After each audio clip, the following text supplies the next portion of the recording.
I decided at quite an early age that, first of all, I wanted to be a pop star, then I wanted to be an actor. And, I have certain mannerisms and a certain way of speaking. Luckily, I thought, well, I would just work with this, things that might be a disadvantage. I used to go to auditions and they said, you're auditioning for the part of a lumberjack. I said, oh, okay. and I never, ever got any acting mode. I thought, I will make myself the product. That's the only way to go if I want to find a niche. And so I accept that's what people expect, and I can deliver that if that's the way it's going. Is there anything that you enjoy doing the most, or is it nice to be able to do light-hearted Paul O'Grady 1 minute and then out doing your mucky gags the next? I love the way my life has worked out, and I like the variety. I couldn't do any one thing. So, writing is a nice, satisfying, solitary occupation, and then I can go and do just a minute, which is exercising a different part of the brain, and then my own tours, and talking to people like you. Do the listeners know you've got ginger hair? Why did you need to bring that up? Well, it's just struck me. How are you coping with it? It's not great, I've got to be honest with you. If ever there was a disadvantage in life, I think this is probably the greatest. It's handy if you're going to a party or something. What, a Halloween party? What are you trying to say? Well, it's quite jolly for a party, ginger hair, but then there's all the rest of your life. I think radio is ideal for you. Actually, it's a very nice haircut, and it's well, I'm warming to it. It's growing on me. There's always hat. Try a hat, you think? Yes. You've got nice features, and you're very well presented, so I take it all back. Thank you for noticing, and I noticed this in your live shows, that I would never sit within the first 10 rows of your show, because you have an eye to see the peculiar and the odd, don't you? Yes, I think you're very wise. I would be onto you like a Rottweiler.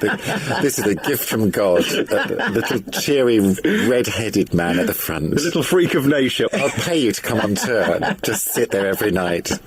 Let's get back to you, because you're the most important. Your childhood, I've read your autobiography. What was it called, A Young Man's Passage? That's correct. There may be a follow-up called Further Up My Passage. And I was noticing the name of your tours as well in doing the research, and it's just so brilliant how you think of these. The Mincing Machine and Lord of the Mince. Lord of the Mince, and the last one was Natural Born Mincer. You see, there's a theme emerging. I want the public to know what they're getting. At least nobody's going to come in and be shocked. I mean, it's not like you're going to be surprised by the type of show. No, I know they're going to have a camp old night and featuring me, and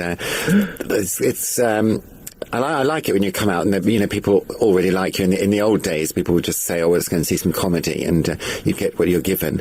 But if you're paying good money to see Lord of the Mince, then mincing will be involved. Is it hard being you when you're on tour? Because there's all that dressing up and all the makeup. I mean, here today, you're sat here just looking very average. Would you like to rephrase that? No, I love it. My interest in show business has always involved dressing up. I used to go and I've got an older sister who was a tiller girl, and she used to do all that sort of glamour dancing with feathers and headdresses. I thought, oh, what a life, how fabulous. And although I was a comedian, I could, as was the fashion in the 80s when I started, just gone out in my jeans and T-shirt. And I thought, no one else is wearing slap and black rubber. I'll corner that market. You as a child, I gather you were always a bit different. Yes, I was. I was a very solitary child, and I didn't have any friends really at school. I was perfectly happy. I'm not asking for sympathy. I had this farmyard animal set, and I remember I had a green bedroom carpet, so I had this whole fantasy world going on with all the animals and Tom the farmer and his wife Jill. And so yeah, but I always had an active imagination, and I'll speed through my life. But the Catholic Benedictine school was fairly oppressive, and the corporal punishment was rife, and so on. And they weren't inclined to encourage me. It was everyone had to look the same and act the same and play rugby, and that was a difficult time, and then I left and went to Goldsmiths College to university, which was the complete opposite. You're encouraged to be an individual, and so I rather blossomed at that time. And yes, I never felt the need to suppress myself. What gave you the inner strength to fight that and be individual? I think my mother, really. I think one has to look to the parents. My father was always a bit bewildered by me, and I was his only son, and probably not quite what he had in mind.